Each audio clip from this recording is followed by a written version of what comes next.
Hey there, Mitzi.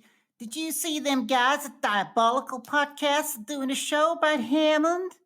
Yeah, and this show may contain spoilers for the campaign. Isn't that super cute? Welcome to Diabolical, the show where four long-suffering friends dissect film's most dastardly schemes and try to improve them. I'm your host, Adam Turner, and this week's movie is The Campaign. So, dear friends, come with us on a trip to Rainbow Land of podcasting. Don't forget to bring your broom, because it's a mess.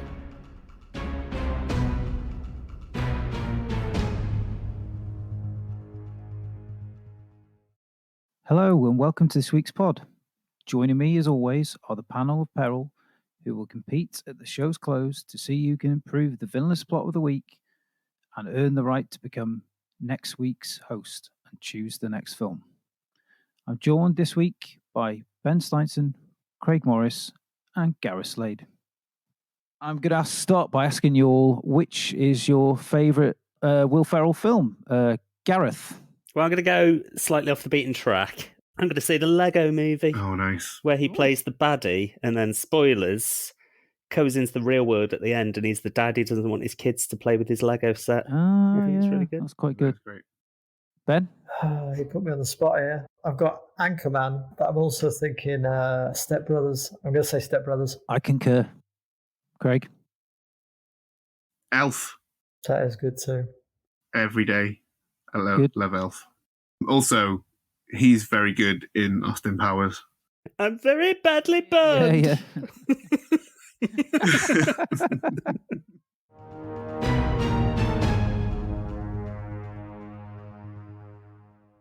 The film stars Will Ferrell and Zach Galifianakis. Nice try. Bit of mouthful. That's easy for you Perfect. to say. Yeah, go on. Galifianakis. Let's throw open the floor. You say it. Galifianakis. Galifianakis. Galifianakis. Galifianakis, isn't it? Galifianakis. You uncultured swine. No, it's Gali. It's G-A-L-I. Gali. F. Gallipoli. Butcher's Galley. Galifianakis. Galifianakis. There you go. Galifianakis. Give this. It's there's an A. There's an A in it. Gali. It's F-I-A-N. Fian. But he pronounces it Galifianakis. Zach Galifianakis. There you go. It stars Will. It stars Will Ferrell and Zach. Just Will Ferrell. Just Will Ferrell, yeah. Nasa Plumber Pizza Puzzle. Just Will Ferrell. Just Will Ferrell. Will Ferrell and many, many other talented people. I was going to risk the other people, but I think I've taken up too much time doing that already, so I won't bother. Film centres around former Congressman Cam Brady, played by Ferrell. He makes a significant faux pas and finds himself falling out of favour with his wealthy campaign donors, the Motch Brothers, played by John Lithgow and Dan Aykroyd. They decide it's time to ditch Brady in favour of oddball Marty Huggins, son of a businessman, Raymond Huggins, played by Brian Cox. That year, 2012, there was a number of other films released, some good, some not so good. I'd like to say, where I list the films and we get either a yeah or a meh. So I call this section yeah or meh. So as I list the films, a quick yeah or meh, please, for these films.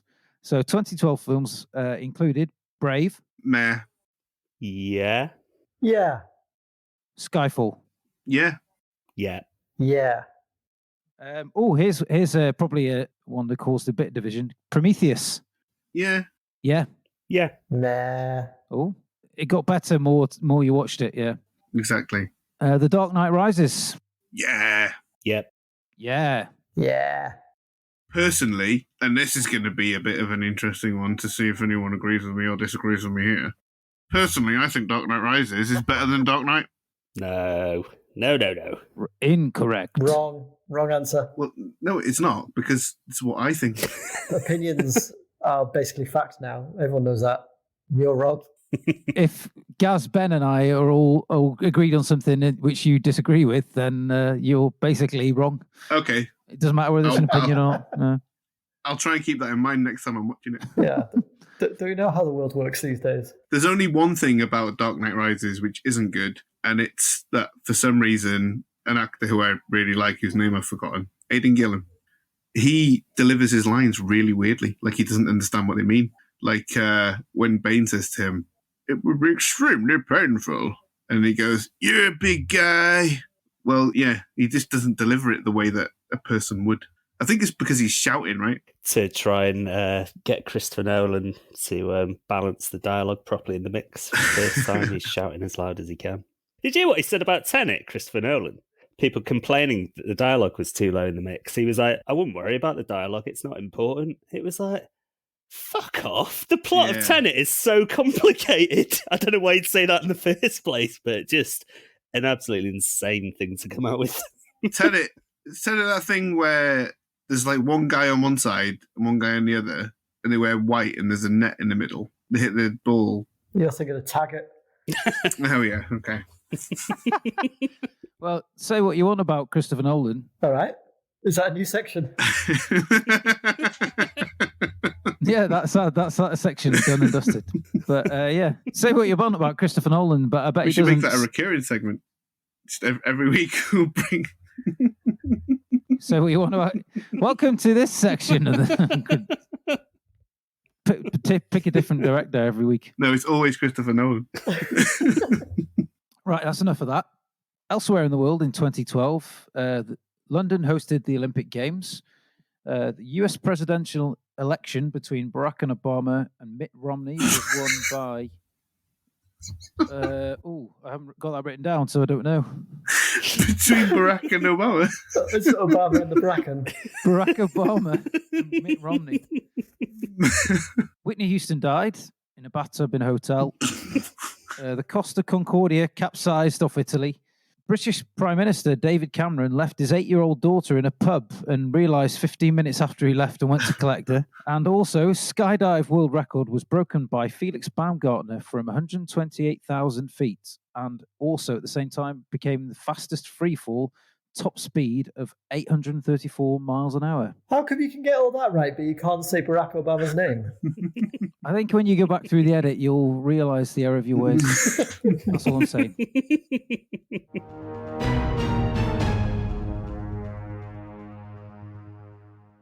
So on that note, what do we all think of the film? Yeah, I thought it was pretty good. Not creeping into any top tens, but it was pretty funny, pretty solid. I really enjoyed it. The time flew by.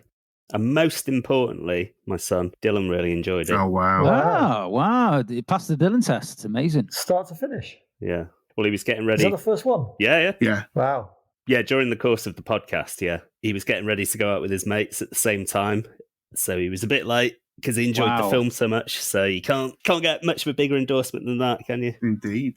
Is he generally a fan of either Will Ferrell or Zach Galifianakis? We've watched Anchorman, obviously a Lego movie. Between Two Ferns? Yes, we've watched Between Two Ferns. I wouldn't necessarily say a fan, but he has enjoyed what he's seen. Ben? I think I must have seen it when it first came out, and I think I found it pretty uneventful at that time because I didn't remember anything about it. I didn't even remember John Lithgow and Dan Aykroyd being in it. So when I watched it this time, there were a lot of pleasant surprises, and I found myself laughing literally out loud on many occasions. Yeah, definitely a few where I did. Where I've written some of those down. The kids' confession scene cracked me up. Oh, yeah. Oh, yeah, it's funny. The line from that I've written down is, "I have a whole book of cuter shots under my bed." There was another line I'd written down from that I preferred was, one time I put a firefly up my butt and Dad goes, "Why?" "To make my farts glow." There's a lot to be had quite early on, I think, in that film that sort of sucks you straight away because I think there's a lot of funny lines immediately that get you and you think, okay, I'm in. I've got 3 lines from, I think, probably the opening 2 minutes, which is all just Cam Brady on the campaign trail, just the slogan, "America, Jesus, Freedom." I really love that because that really rings true, and it's so preposterous yet true. There's when he says, "My father worked with his hands as head stylist for Vidal Sassoon." Schools is this nation's backbone. Yeah, that was the last one, yeah. And then it comes to Filipino tilt-a-whirl operators of this nation's backbone. It's good stuff. It's great, yeah. Well, I had one written down, and I was sort of thinking, I'll cross these out and pick my favorite, but in the end, I didn't. I crossed out the first one, but it was the guy from 30 Rock when he says to his family, Jesus would give him a tongue lashing. But then very quickly, I came across what I think is probably my favorite line from the whole film, which is, "Can't's the real C word." Yeah. I love Marty's nickname from school. Tickle shits. There were a lot of good highlights. My very favourite was right near the end, actually, and it's when Marty shows his scar just on the top of his arm from the jungle gym. Yeah. It shows more Yeah. and more, and you just see half of his stuff had been peeled off by this jungle gym. The more he showed, it just cracked me up. That was the best bit of the film for me. I don't know if you all saw the extended version, but there's one thing that I didn't like, and I've put a big angry face by it, which is the arrival of Piers fucking Morgan. What a downer that puts on the whole proceedings. Yeah, but it's also good to know that currently he's not doing very well, and his new chat show is bombing completely. So Yeah, that's always good to know. Every cloud. A couple of other things I really loved. The when his arm is swollen and he's running through the woods. Yeah. It's so swollen. Yeah, and he's sat at the hospital in the wheelchair. Support the troops. Obviously, the incredible scenes where he punches the baby in the dog. Oh man! Oh my god! Oh my god! My actual favourite line that I decided on in the end was, "I want you to put my head in the freezer while you do me from behind." And then you see the video footage of it later, don't you? Why the freezer? But anyway, yeah, lot of stuff that I enjoyed about it. Does anyone else think Brian Cox's performance was a bit of an audition for his role in Succession? Well, I haven't seen Succession, but I have written down more Brian Cox, please, because I just love him in everything, but I thought he was great in this. But More of Brian Cox, please. You're writing that about a 2012 film. Just right to the director who wrapped it up 10 years ago. just a note to self that I was hoping he would pop up more in the movie. That's what I'm thinking. At that point, I hadn't seen how much he would be in it. Write a letter to the director in crayon. All right. Dear director, more Brian Cox, please. It's what we sometimes refer to as a figure of speech. After you finish writing the letter in crayon, you must eat the crayon as well. It's not a literal plea to the universe. It's just like a figure of speech. The other lines that I really liked in there that are funny because they ring true with politics in America and actually starting to be over here as well is the constant sort of dog whistle of calling everything communist. So he's got pugs, and someone says, "Get some American dogs, you commie!" And the Rainbow Land book that Cam wrote when he was a kid, being called a communist doctrine. It's so ridiculous, but then it's exactly the kind of thing that is happening at the moment. Just before we move on too far from Brian Cox, his funniest line for me was talking to Marty. "You look like Richard Simmons just crapped out a goddamn hobbit." Tell you what I like about a line like that, it does sound like something that you would come out with in the moment. So I don't know whether it was improvised or scripted, but it's just got a good sort of in the moment ring to it, I suppose. Either way. Well, I've got two of my favourite lines were right at the start of the film where he makes his infamous phone call and he says, "Out of 100,000 phone calls, perhaps 1% of those have been inappropriate or lewd." That's 1,000 phone calls. Yeah, I'll take that every single day of the week. And I was like, and again, like Gals was saying then, there's stuff now that going, yeah, look, I've done something terribly wrong, but in comparison to everything else that's been going on, it's not that bad. Yeah. And then the one where he's reacting to Marty Huggins getting his son to call him daddy. He says, "Get my son to call you daddy. Turn a page. It says, fuck your wife.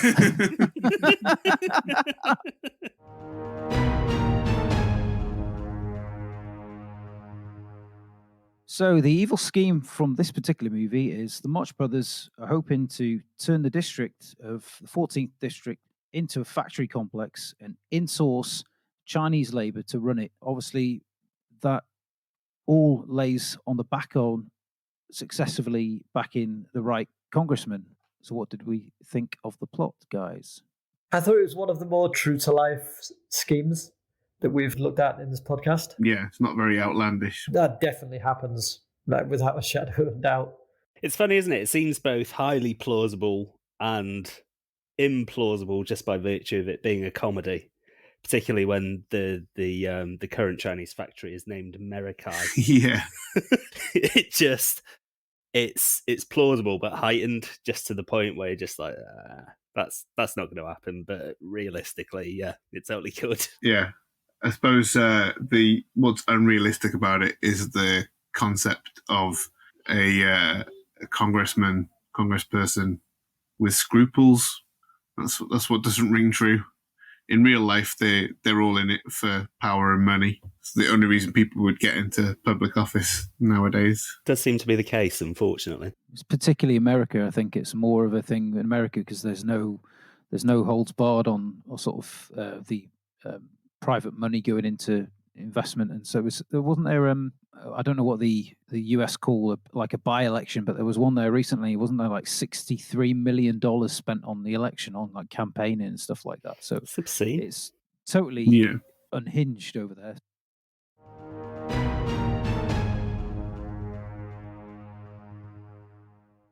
So it's this point of the show where we throw open the floor to our panel of peril and see what they can come up with and if they can improve the plot and enact the diabolical scheme of bringing cheap Chinese labor to the US.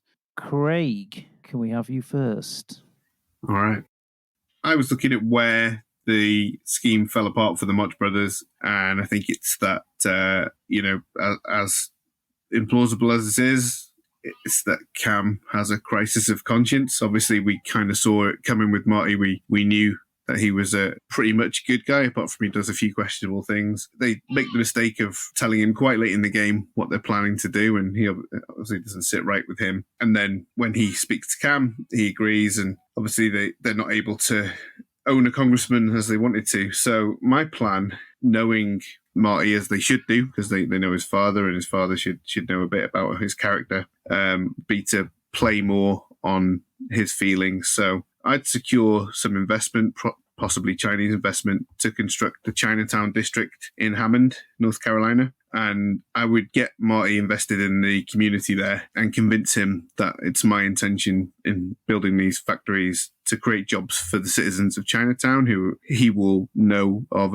as local people. And this way, when I ship in a group of immigrant laborers, I can pass them off as local Americans to him. And he won't question it, most likely. I tell Marty that labor laws are communist to keep him on side with that part of it. And you might be wondering how I get Marty invested in Chinatown. Well, one of the things that we see Marty doing in the movie is taking Cam Jr. under his wing and becoming a bit of a father figure to him. So I'm going to get him invested in an orphaned young Chinese boy from Chinatown and make sure that he becomes a father figure to him. And then he will then look at my whole plan as a positive for the community in Hammond. And that's hopefully going to lead to the plan being successful in the end and not derailing the way it did in the movie. That was strangely earnest. It's also quite nefarious, right? I'm twisting him. Just the delivery. Yeah. I'm going to make him literally the father of a fake orphan Chinese boy that I'll pay off, and figuratively the father of the whole Chinatown district in Hammond. That love for the town, as we know he has, will blind him to all of the bad stuff I'm doing. And that's going to convince him. Would Chinatown refer to him as Papa Tickle Shits? I mean, I don't know, but I hope so. Would Chinatown be like a town, or would it be like Chinatown in most places where it's just a novelty street?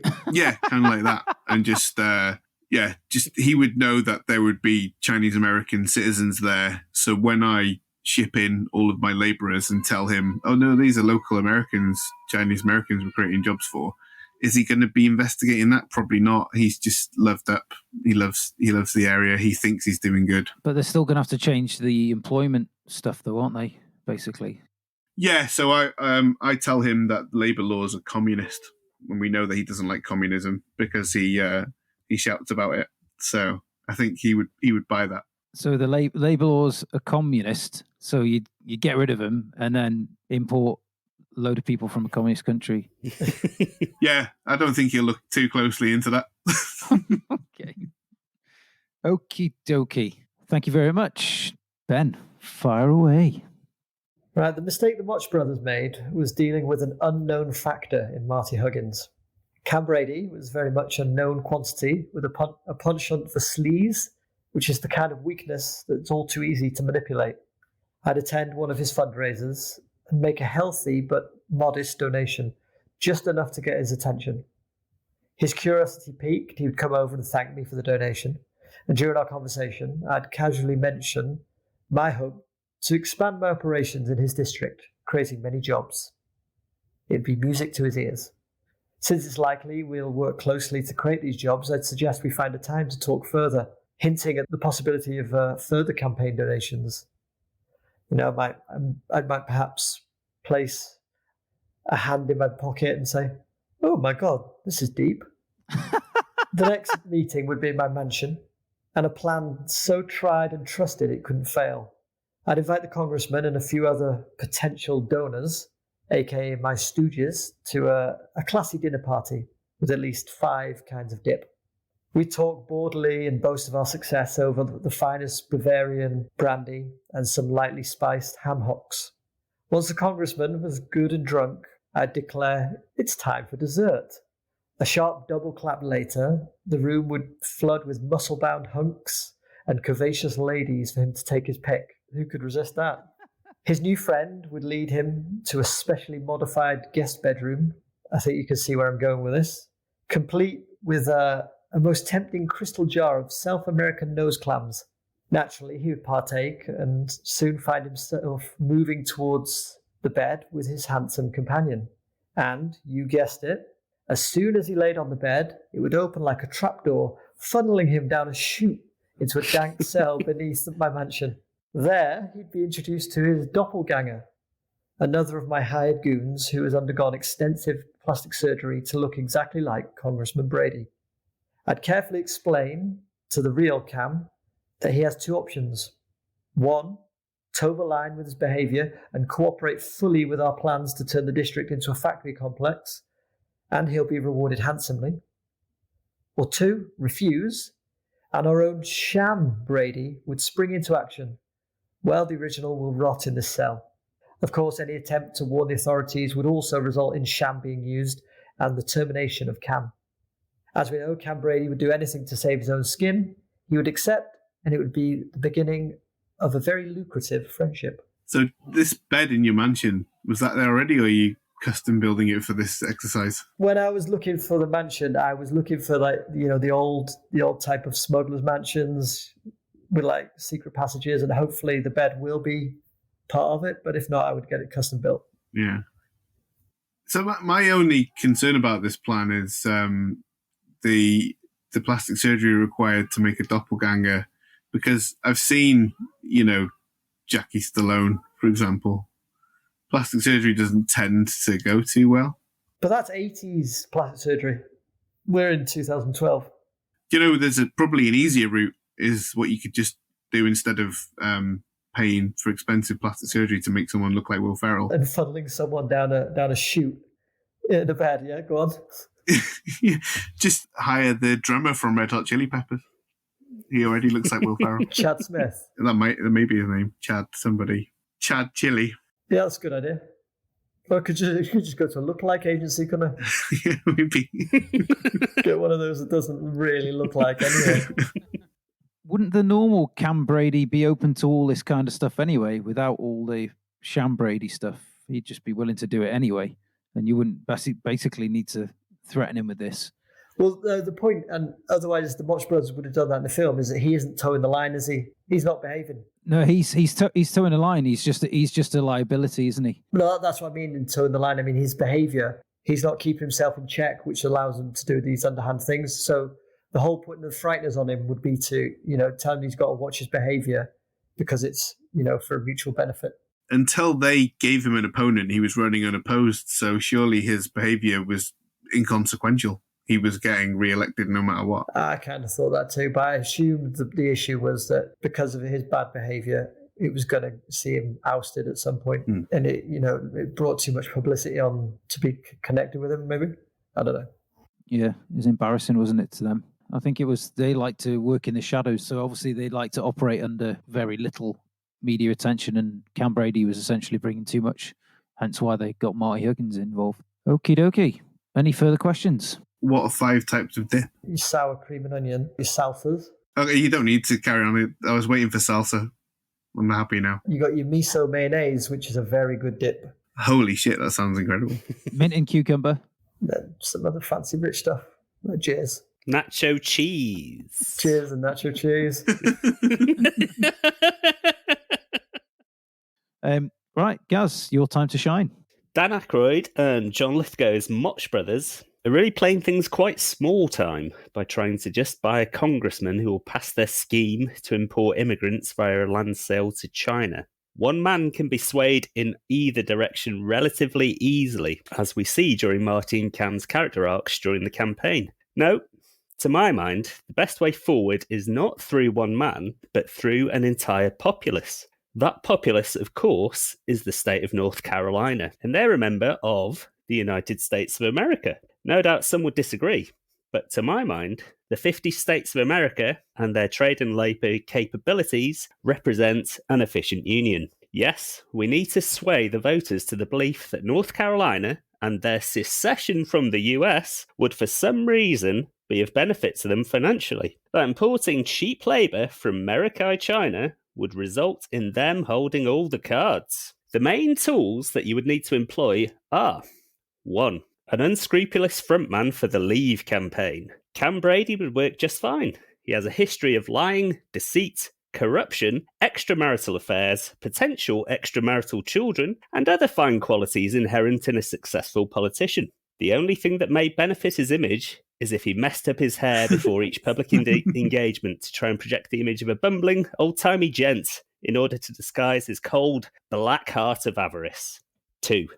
Just as importantly, investment should be made in a large bus with which to emblazone slogans such as, "We send 49 other states $350 million a week. Let's fund our healthcare system instead."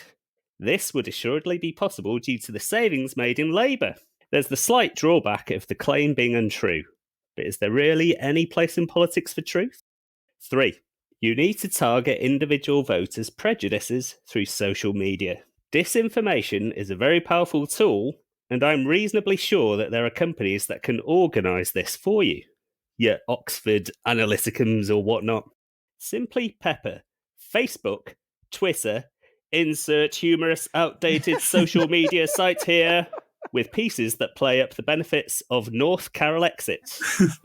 Better jobs, economic prosperity, masters of our destiny, sunlit uplands, etc., etc. Of course, such lies may be seen as being indecent, but is there really any place for decency in politics? I suppose, when you really think about it, all that you would need to break labour and human rights laws in order to leave the efficient union, or EU if you like, is to be a horrible, lying bastard. When you boil it down, it really is as simple as that. And that was a party political broadcast by the Gareth Slade Party. Nice. I thought that was just great. And all I would say, Turner, is don't forget that you were disqualified for stealing a plan from South Park. But I made EU into efficient union at the start and then brought it back at the end. So it was very good. But what I will say is it's all impossible because Cam Brady would not mess with his hair. Yeah. His hair is. That's true. Is North Carolina landlocked as well? Seems like it would be. Yes, I think so. I think so. Quite difficult for them to secede from the Union of the USA. You found the flaw in the plan. Just be surrounded by the rest of the USA all the time. Only one genuine thing is instead of North Carolina exit, I would have called it Withdrawth Carolina. It's not. It's got a coastline, the North Carolina. Oh shit! Maybe they could do the old Lex Luthor secede from the Union and actually split off. Duly noted. So just to get by a load of big jackhammers and just chisel off around state lines. And that. Well, Could get your Chinese labour to do it, couldn't you? Exactly.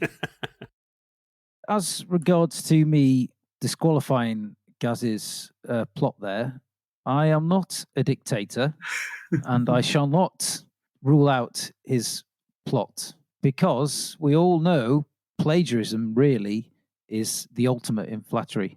So Gaz clearly admired the Brexit EU leave debate so much that he felt compelled to copy it into this, which is admirable. Oh wait, were you riffing on Brexit? big fan. Don't know if you noticed, it was quite subtle. So Gaz's plan is included into my decision making. I didn't really think you'd disqualify him. I just thought it'd be funny to bring that up again. You're just trying to stir shit up. I know. Yeah. So let's give a quick recap on the dastardly schemes that the panel of peril come up with. We had Craig's plan to create a Chinatown in Hammond, and then for Marty Huggins to basically adopt a Chinese child and to call all current US labor laws communist. Simple as that. Simple as that, yeah. What's not like? Ben said he would basically be a wealthy donor and create a doppelganger of Cam Brady, similar to the scheme from Thunderball in a way, I suppose, and basically tell him to toe the line, company line, or he's going to be bumped off and Sham Brady's going to take over. Don't forget about the Wallace and Gromit bed. And yes, the Wallace and Gromit bed with no wrong trousers at the bottom. Just a very scary bloke and, very... and somebody who looks exactly like you. Then we had Gaz's very complex plan, almost like too perfect, to be honest, and his quote-unquote North Carol exit plan, which I'm sure is all very fresh and foremost in our minds right now. So, after much debate and thought, I can confirm this week's winner is Ben. Yay! Way! Boom! I basically liked it because it's the most off the wall crazy one that was there, so it appealed to that kind of nature. So If that's how this works, he's going to win every week. So it's fucking off the wall. yeah, so congratulations, Ben. Commiserations, Gaz and Craig. So Ben, without further ado, Yours tend to be the least off the wall ones.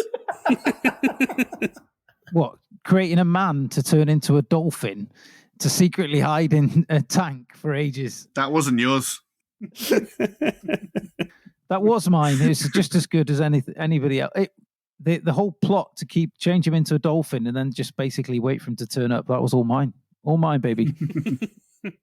So, Ben, without any further ado, what will be our... Lord of the Rings, Lord of the Rings, Lord of the Rings. what will be this film we examine next week? I hadn't prepared for this. I've got a few. You mean you didn't think that plan would win? Yeah, of course I knew we'd win. Okay, the film we will be dissecting next week will be, and this might surprise you, Craig, a superhero film. Oh. It will be the original Batman movie from the 60s. Oh. Oh, my goodness me. Ho, ho, ho, ho. For dastardly villains. With Adam West and Burt Kwok. Oh, my goodness. I know it's not Burt Kwok, by the way. I just forgot his real name. Burt, who is it? But would. Burt Ward, that's the one. Excellent. Until next week.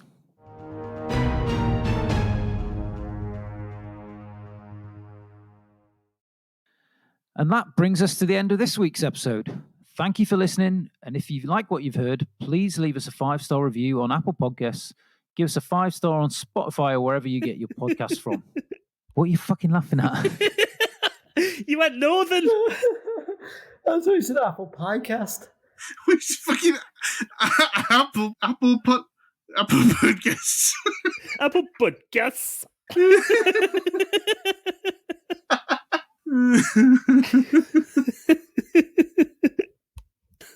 Oh, well, there is an Apple Podcast. You know. Don't care any of this. Don't forget to tell your friends in person and on social media. It helps us get the pod into more ears. You can follow us on Twitter, Instagram, and Facebook at Diabolical Pod. Until the next time, what's the worst that could really happen?